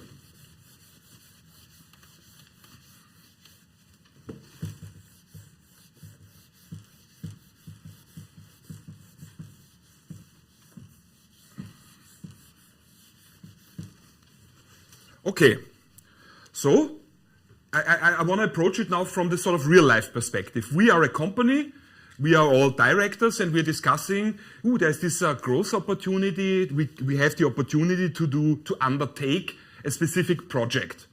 So in order to do this project, we would have to purchase certain assets. Our question, as always, is, should we do this project, yes or no? Of course, we know a little bit what we're supposed to do, so we say, okay, let's calculate the net present value. The net present value equals minus CF0. So that's a cash outflow at T0. That's right now. As always, this is very common. The first cash flow often is an outflow. If you do this on the exam, do not drop the minus. So cash outflow, that's sort of probably what I need to spend to get the project started, plus the cash flow at year 1, and I need to discount it, divided by 1 plus discount rate to the power of 1, plus cash flow, year 2, divided by 1 plus discount rate to the power of 2, plus, plus cash flow in year n, divided by 1 plus discount rate to the power of n. Please also note here, how would I forecast cash flows? Again, it's not uncommon to say, well, I'll look at the last 5 years and use them to forecast the future. Again, please note, there is a problem of induction included here already, just on a side note. Okay, so this is what we do. We do our best to forecast these cash flows. Let's say we can do this relatively well, relatively accurate. But we are screwed because we don't know the discount rate. So what should we do? All right, we know what we are supposed to use as a discount rate. The appropriate discount rate that we should use is the WACC. So the WACC equals, I use now the other notation, equity divided by debt plus equity multiplied with the cost of equity plus debt divided by debt plus equity multiplied with the cost of debt multiplied with 1 minus TC. Let me point out a couple of things here. Wait, I should do this a bit more accurate. Hold on. The discount rate we need is this here. Again, let me point out a few things. This here is the weight of equity. This here is the weight of debt. Weight of debt. They are both percentages, but never confuse them with a return or an interest rate. The number, the result here, tells us simply what is the proportion of equity to the total capital, so to debt and equity together. This here, this whole term here, this is the cost of debt. The moment I include 1 minus TC, this here is the after-tax cost of debt. We still cannot solve it. We have one more problem. We don't know the cost of equity. What should we do here? So we need to utilize our capital asset pricing model. So RE equals RF plus beta multiplied with the return on the market minus the risk-free interest rate. And now we have all the components. So this is simply the CAPM. So what is the logical workflow in the real world? Actually, we want to do a net present value calculation to answer, should we purchase this asset, yes or no? Should we undertake the project, yes or no? But we cannot do this. So logically, mathematically speaking, you would actually have to start here. Mathematically, also if that were an exam question, start here, because here you cannot continue anyway. Step 1, I calculate my cost of equity using the CAPM, risk-free interest rate, firm-specific beta, and this whole term here, you already know it, is of course the risk premium. Once I have my cost of equity, whoop, I can actually calculate my WACC. This, the total equity, total debt and equity, I get from the balance sheet. The cost of debt, if it's a bond, is the yield to maturity. If it's a loan, I can look it up. The tax rate, I will know because I just look up the tax law. And I calculate the WACC. But why do I need the WACC? The WACC is a discount rate. It's a percentage, an interest rate. I told you an interest rate I use for discounting, I call discount rate. So the WACC is now a risk-appropriate discount rate that considers the proportions of debt and equity in the capital structure. Brief side note. No, not side note. Brief question for you. If you look at the calculation of the WACC, have I not neglected to include the risk of the firm somehow? Where is the risk here, guys? Where do you see the risk? Help me out. It is in the calculation of the cost of equity. Who said that? Jonga. Yes, absolutely correct. Very good. It is of course included via the cost of equity. we have calculated cost of equity using CAPM. Where's the risk of the specific firm here? Here, beta. Beta is the firm-specific risk metric.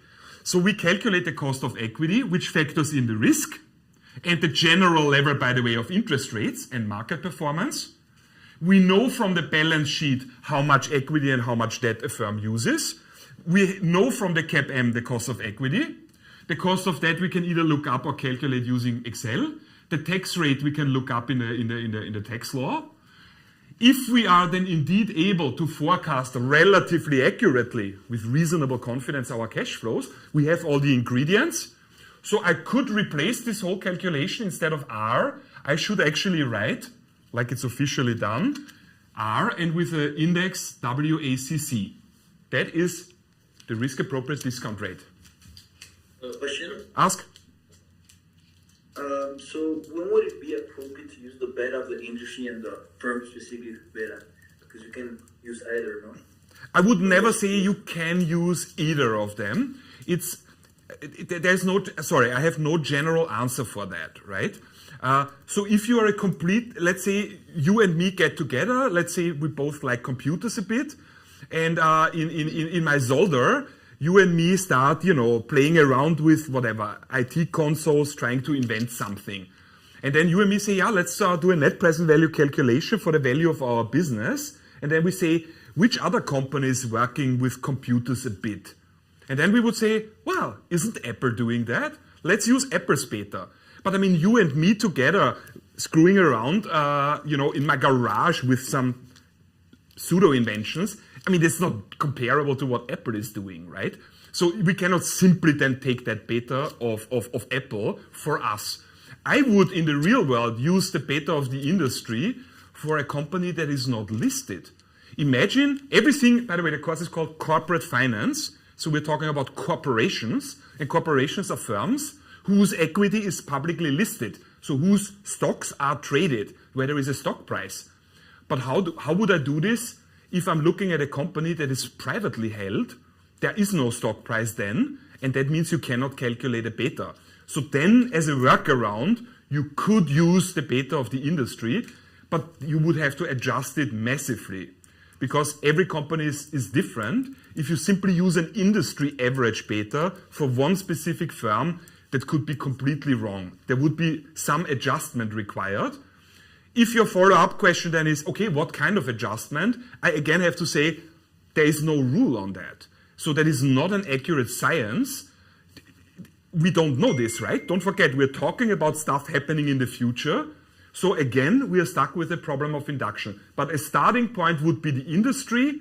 If I then say, yeah, okay, but the industry is much more established than we are, then probably our beta is higher than the industry. So I would try to manually adjust it then a bit.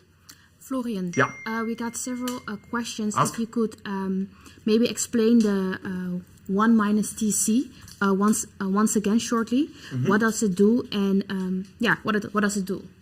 What does it do? Okay, so this bracketed term 1 minus TC is simply giving us the value of how much taxes I save.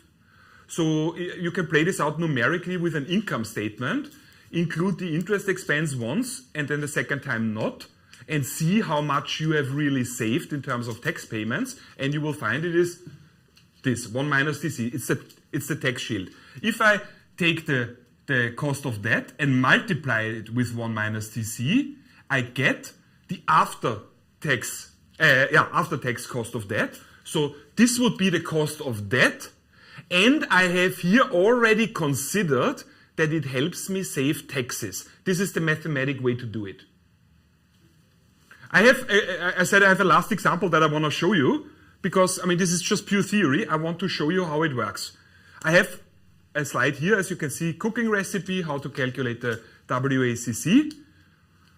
Let's jump into the example. Have a look at this. This is quite lifelike. We had stuff like this on the exam.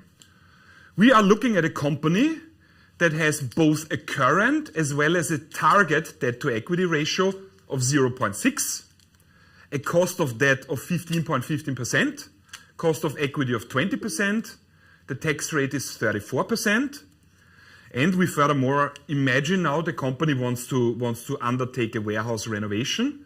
The renovation will cost £50 million, and it is expected to yield cost savings of 12 million per year. For how long? For 6 years. And the question, this is quite lifelike, it's a bit stylized, but still lifelike. The question is, should the company do this now, yes or no? So it's a bit different than the examples I have shown you here, because I showed you an example where we spend money and then later on we have certain earnings, and this is now framed in terms of cost savings. So don't be confused by this, all right? I have of course, I have this on the slides, step by step. Let me point out a couple of difficulties here. The example starts by saying the company has both a current as well as a target debt to equity ratio of 0.6. Debt to equity ratio, have a look. This is what it means. A debt to equity ratio of 0.6, I would write down in this way. Debt to equity is 0.6. But there's a problem now. It's just a mathematic problem we have. I don't need debt divided by equity. I need the absolute values. I need to know how much equity and how much debt. Otherwise, I cannot calculate the weights. So challenge number one in this example, this is something you do once, and you can do it in all exercises of this format. I have step by step on the slides, but make an effort to understand it. It's really a cooking recipe. So I need a mathematic trick now to convert the information here into the information that I actually need. As you see in the exercise how it is phrased, we don't know the absolute amount of equity and we don't know the absolute amount of debt. So what I'm doing is, I'm using, it's really a mathematic trick to just circumvent that. Have a look. This is why I said the slides are self-explanatory. So if you say afterwards that was a bit fast, just go through the slides, it's all there. Like I just explained, the first step we have to do is transform, convert debt to equity ratio, so D divided by E or B divided by S, into a debt value ratio. Just a brief side note, don't be confused by this. Have a look. This is a balance sheet, assets, liabilities, and owner's equity. Oops, owner's equity. So what this sentence means is debt plus equity, this is the whole right side of the balance sheet. Debt plus equity in finance is very often referred to as value. So what is meant when you read here, converted into a debt to value ratio, it is talking about this term, debt divided by debt plus equity. So this term here is what can be referred to as value. It is not a firm value though, all right? But that is the mathematic problem that we have to solve. And this is now the mathematic trick. Have a look. So I know that was given to me, B divided by S, so debt divided by equity equals 0.6. That's information I already have. So I simply ask myself, which values would debt and equity, so B and S, have to have, so that the result of this calculation is 0.6. And then I say, okay, the result would be 0.6 if I had 6 parts debt and 10 parts equity. You can also, if you're more comfortable, you could also say 60 and 100, or 0.6 and 0.1. You know, it will all work. I use this because it's for me the easiest. I say in the second bullet point, have a look, value is equal to the sum of debt plus equity, what I've just shown you on the whiteboard. So we can set this up now. 6 divided by 6 plus 10, so debt, 6 parts, divided by debt, 6 parts, plus equity, 10 parts, equals 0.375. And I do the same thing for equity. Equity to value, so equity divided by debt plus equity, is in this logic then 10 divided by 6 plus 10. And the result is 0.625. Almost done, guys. I have a brief in-between question, just to make sure you're all on board. The 0.375 and the 0.625, what is that? Tell me in a full sentence. It's already the full part of B, like B divided by B plus F. In what unit is it? Percentage. I know you're right, yeah, it's weight, but it's a bit inaccurate. 0.375 is a numerical value. It should be a percentage. So about the first number, I would say, in a full sentence, this company, or for this company, debt makes up 37.5% of the total capital structure. And logically for equity, equity makes up for 62.5% in the capital structure. Okay? So you would have to still multiply with 100 to get nice and even percentages. So what have we done now? We have now successfully converted a debt to equity ratio into what we actually need. We have just calculated the weight of equity and the weight of debt. Just so you know where we are. Okay, I go back one slide. We know some more. We know the cost of debt is 15.15%. The cost of equity is 20%. The corporate tax rate is 34%. So as you see, I already get the information about the cost of equity. I don't even need the CAPM here. So I can really set up now the WACC calculation. Have a look. The first term, the blue term, the bracketed term, S divided by B plus S. Again, it could also be E for equity divided by B plus E, bonds plus equity, is the weight of equity. We have just calculated it. It's 62.5%. I want to type it in my calculator, so I type in 0.625. Multiplied with 20%. The 20% is, of course, the cost of equity. If that were not given, I would use for this the CAPM, right? That's must have come out of a CAPM calculation. Plus, the green term is the weight of debt. How much debt do I have in my capital structure? We have calculated this already, 37.5%, multiplied with the cost of debt, 15.15%, but I need to consider now the tax shield, the advantage that interest expenses give me. So 1 minus tax rate, I can calculate 0.66. I go back one slide, sorry, 2 slides. Have a look, first bullet point, the corporate tax rate is 34%. So 1 minus 34% gives me indeed the 0.66. And then it's just number crunching. I type this in my calculator and I find the WACC is 16.25%. So that means if we are considering a project and the project indeed has the same or roughly the same risk as the whole company, I would have to use 16.25% as my discount rate. But we are not done yet. Let me go back 2 slides. We are actually trying to figure out if we should do this project or not. So we are talking about a warehouse renovation. It will cost right now 50 million. And it will give us cost savings of 12 million each year for 6 years. So I can set up, have a look here. Just going through our logic. We did not have to start with CAPM because the cost of equity was already given to us. We started immediately with the WACC. We only had the problem that we don't see the balance sheet here, but we had information about the proportion of debt to equity. So this is what we used to engineer our weights. The cost of equity was given, and this is the cost of debt was given. This is what we have just now calculated. So we ended up with our WACC. But nobody outside of a corporate finance exam would ever calculate a WACC if you don't do anything with it. Why would you do this? Why would you calculate a WACC? Because you need it for discounting. So let's not forget the last step. We are actually talking about should we do this project, yes or no. So the only thing we need to do is we need to now consider the cost of the warehouse renovations right now and the future cost savings it will give us and use the WACC we have just calculated for appropriate discounting and then solve for the net present value. That's the last step. So let's do it. Minus 50 million, that's the cash flow at T0. As you can see, I did not drop the initial minus. It's a cash outflow because I'm paying somebody to renovate the warehouse. It's very easy to drop it, please don't.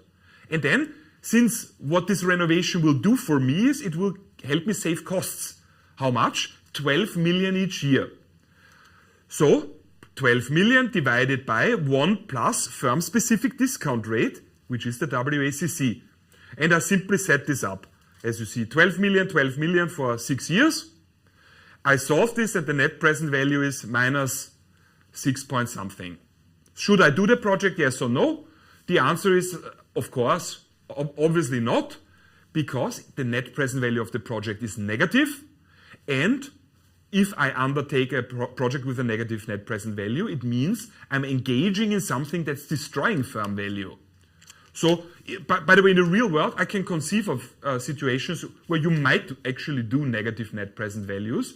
So, for example, if I'm a firm and I give to charity, there's a cash outflow that results in nothing from my perspective. Why would I do this? It's mathematically value destroying. But you could say, I don't want to be a company that is only maximizing profits at all costs, using child labor in whatever, India, Bangladesh, and so on. No, I might say, primarily I'm driven by trying to make profits, trying to satisfy my shareholders, trying to remain able to pay back my interest expenses. But please don't forget, even though, especially in my course, our focus is, of course, on the finance and on profits and on shareholder value, please don't forget that there is a social component to what companies do. So I would not automatically say, never in your life do negative net present value projects, right? There's a social dimension to that, and I can think of plenty of scenarios where I would feel very good about myself, even though I do something with a negative net present value. And I can think of even more examples where I would refuse to do certain projects with a positive net present value. So the markets worldwide with the highest profit margins are human trafficking, prostitution, stuff like that, guns, weapons, so war material in the broadest sense, and drugs. All of these would probably have very high net present values if you frame it in these terms, but clearly this is not ideal, okay? So please, this is the note on which I want to end. Despite the fact that it's a finance course and our focus therefore necessarily has to be on money and profits and stuff like this, I would hate the idea that you think corporate life should be reduced to a game of money, okay? It's my private opinion, feel free to have a different one. Is it true that cost savings are seen as cash inflows then? Because we treat them in the equity as cash inflows, right? Yeah.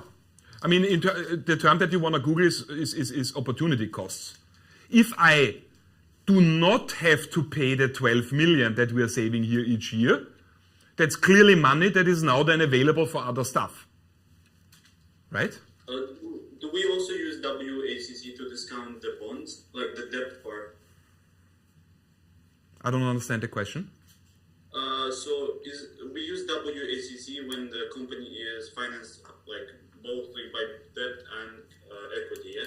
That's correct. And like if we have debt part, yeah, we also discount it by WACC, using the rate of WACC. I don't know what you mean with using the WACC to discount the debt part. So instead of R, instead of R, we use WACC, yes?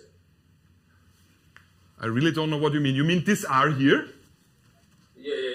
Yeah, there's a variable, a placeholder variable for a discount rate, an appropriate discount rate. And then logically, we replace it now. We know what the appropriate discount rate is. It's a WACC. So I don't use the WACC to discount, I don't know what you mean with the debt part.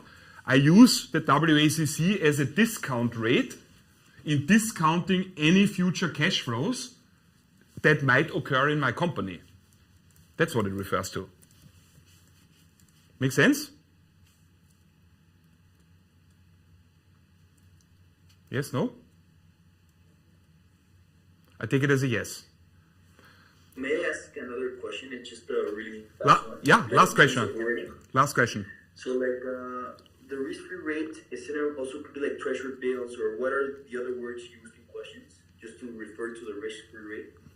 The risk-free rate is really referred to as the risk-free rate. So it's a financial concept. I think what you mean is what is used to approximate it, right? In the real world, as we have discussed, no investment is ever truly risk-free. So even though we need it in a lot of calculations, it does not really exist. So what can we do then? I need a variable in my calculation that does not really exist because every investment has a certain non-zero risk. So what should I do? In finance, we are very pragmatic. We use the next best thing. If there are no investments that have no risk, then I use the interest rate of an investment with a very, very low risk. And currently, what would be used would be the interest rate that you can earn on a short-term American treasury bill.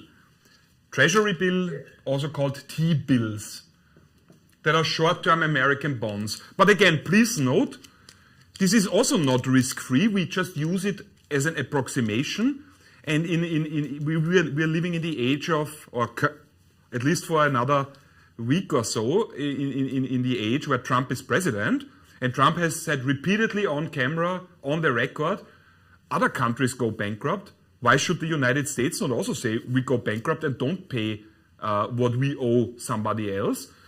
If Trump were re-elected and if he were to continue saying stuff like this, or even would really follow up on it, this would immediately change. Then nobody would use any more American T-bills, but maybe bonds of, short-term bonds of, I don't know, possibly Switzerland, Netherlands, Austria, Germany, something like that. Yeah. A little bit confused. I wanted to ask one thing. So when the company is fully financed by the debt, yeah, we use to discount that we use return on the cost of debt, basically like the return on debt. What's your question? So basically, do we use WACC to discount both bonds and capital, or just capital? You said this before, and I already explained before. I'm still not sure what you mean. I think what Oktay means is when equity is zero. Yeah. Is it that what you mean, Oktay? I think when equity is zero, then the equation you fill in zero, and then the part of equity divided by debt plus equity is zero. So that's falling out. Yes. Is that what you mean? So you're basically asking what's the discount rate of a company that is 100% debt financed? Is that what you're saying? Ah. Yes. Now, okay, now we're cooking. Yeah, thanks for helping out with the explanation. Yeah, I mean, obviously, mathematically speaking, just if we take this logic for granted, a company that has no equity has 0 and 0 here, and you would remain with this term here. But as we have established before, and like I said, more in the next 3, 4, 5 weeks, a company that is 100% debt financed, I mean, it would be naive to say that's amazing for the firm, such a large tax shield. I mean, the reality would be everyone looking at that firm would say, oh my God, the company has no equity. If they make a loss of 1 cent, they are bankrupt, right? So then we would really, in this calculation, we would have to consider potential costs of financial distress. But this is really, then we're already very deep in capital structure theory. We need to build up to that a bit more. So if the company is fully financed by half financed by debt and half financed by equity, yeah. What discount rate do we use for debt and equity? Yeah, but we've discussed this now about 2 hours, right? So if it's 50-50, then the weighted average cost of... 50-50, I mean just 60-40 or any percentage. Yeah, then you would fill in whatever percentage, right? This here is the weight. So if you say the company has 60% equity, then it's 60% here, and it's 40% here. And if you say, yeah, but what about 20-80? 20-80. All right? Guys. I have an extra question, if possible. Last one. Sorry for many questions. Last. The market value capital structure would also be in the WACC. Would you also calculate that with the WACC? What does it mean, market value capital structure? Gianluca, you have to be super careful. I think you're doing something that I'm not a fan of. I said very early on, and I try to stick with it myself, don't use terms, complicated sounding terms, if you don't know exactly what they mean. Then rather be more easy in your expression. Otherwise, I don't know what you mean, the market value of WACC, that makes logically no sense. The WACC is an interest rate I use for discounting. Or if you look at it the other way around, it is the cost from the perspective of the firm of their capital, regardless of debt or equity, right? It's the overall weighted cost of capital. So I'm not really sure what you mean with what's the market value of the WACC. That makes no sense. If you're asking how to calculate the value of a company, this is something that's on our agenda in week 6. We have 1 week of firm valuation, and I will show you the 3 models that are used, and one of them is a model that indeed uses the WACC. Okay, but we're not quite there yet. Guys, I want to stop here. No, I stop here now. Otherwise, we go over time. We are already over time. Guys, thank you all for your patience and your interaction. I really like this. This makes teaching for me, makes it really fun. I will upload the slides I used probably tomorrow. And like I said, the video from Tuesday, I'm editing a little bit right now. I will try to upload it on the weekend. The video from today, the moment we end here, is processing overnight automatically, and typically on the next day pops up on YouTube. Okay? If you speak to other students, please tell them, yes, all lectures are recorded. If the video after the stream ends does not immediately pop up, no reason to panic. That is normal. It's YouTube processing time, because the videos are 2.5 hours in full HD. It just takes a long time. Tomorrow morning it will be available for everyone. Guys, thank you very much. As always with you, I really enjoy it. I see you at the latest next week, Tuesday, in usual awesomeness. And I hope you have a great workshop tomorrow with Celine, all right? Guys, have a good day. Thank you, Florian. You're most welcome. See you, guys. See you. Chat session.